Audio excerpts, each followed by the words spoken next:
More than 280,000 more people lost their jobs in this country in the last quarter of 2021. South Africa's official unemployment rate, just to remind you, has now risen to a record 35.3%. This is the worst on record. To talk more about this and get perspective on these numbers, we're joined by the South African United Business Confederation's chairperson, George Sebulela. George, a very good afternoon to you. Welcome to the program. Your initial reaction then to unemployment continuing to reach record highs. Yeah, Tembi, thank you so much for inviting us to make a comment on this important issue. Very worrying indeed. It is quite clear that we have to do something, and we have to do it quite quickly. And when I say we have, the civil society, business and government has to come to a one Indaba meeting on the basis of how do we deal with this matter. In fact, I listened very carefully when the statistician general was talking.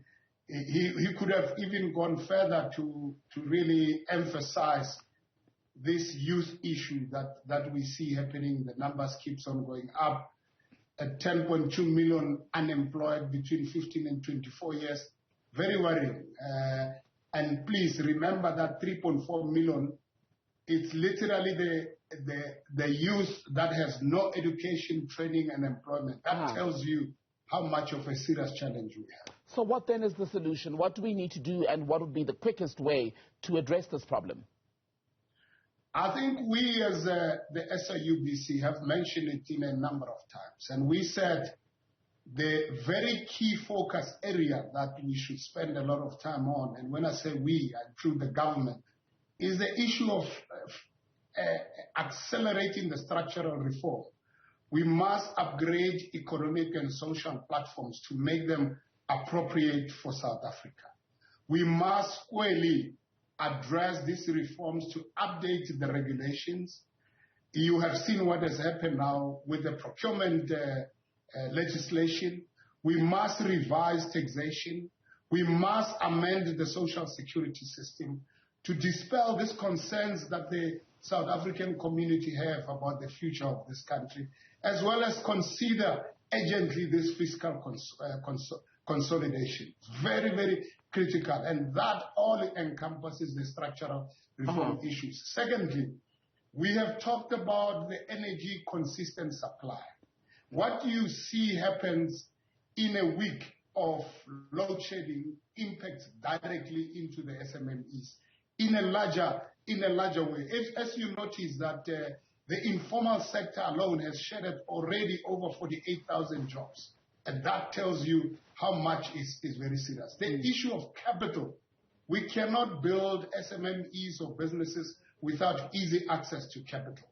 Because the conventional way of capital that exists in this country is of they don't deal with high-risk funding at all.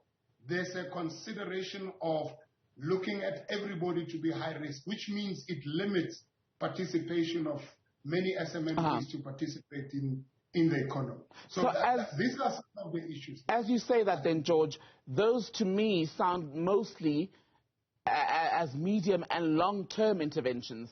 What do we do for young South Africans who are sitting without work, who would like to start work on the 4th of April, next week, who'd like to start work, and in early May, who say that when we do have these conversations about the unemployment stats, all they hear is we need to change policy, but that is not an overnight thing. So what can be done immediately? Is there nothing? I'm not sure if you are aware that recently National Treasury has issued a statement on matters of procurement. Remember, if companies are not procuring, which in a sense it means a lot of companies would not be able to honor their bills, will not be able to complete their project.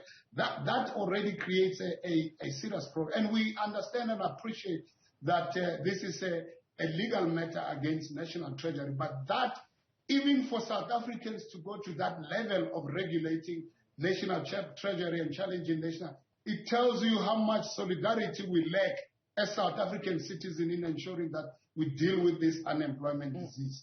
So yes, it's quite a very serious challenge. There's no immediate solution at all. We anticipate this investment the last investment that we have been pledged by various organizations to be implemented quickly, and government begins to spend in infrastructure. The sooner the better we see that happening.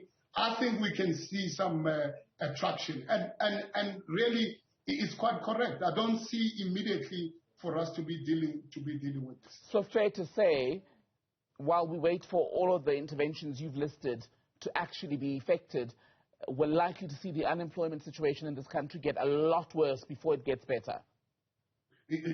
Because of the period, obviously, we're expecting, after the COVID-19, we're expecting businesses now going to unlock. The tourism industry will begin to operate.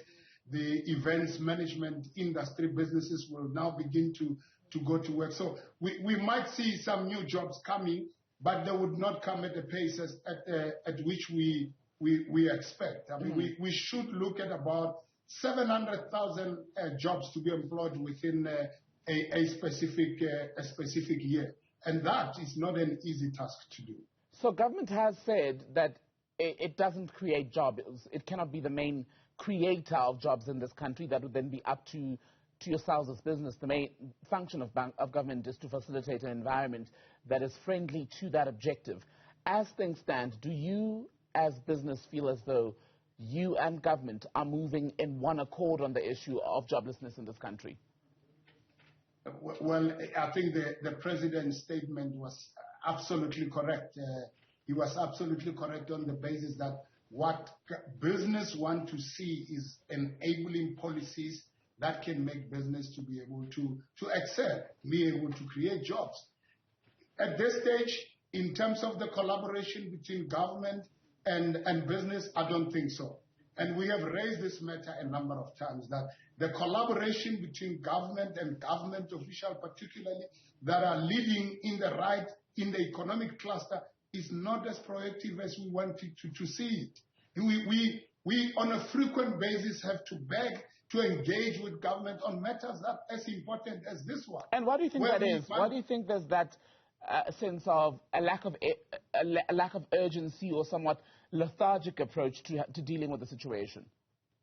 Well, we have raised it before, again, that until we also acknowledge that if we put wrong people in wrong positions, then we're going to see the difficulty. It's not the entire state that's got a problem, but there are some individuals that I think they need to be rooted out of those positions in order to allow that those that are committed to create jobs and want to interact on a proactive basis with government must be given the opportunity to do so. And I think that's really the challenge that we have. And we call upon the president and the relevant ministers who are committed to make a change to do the necessary changes.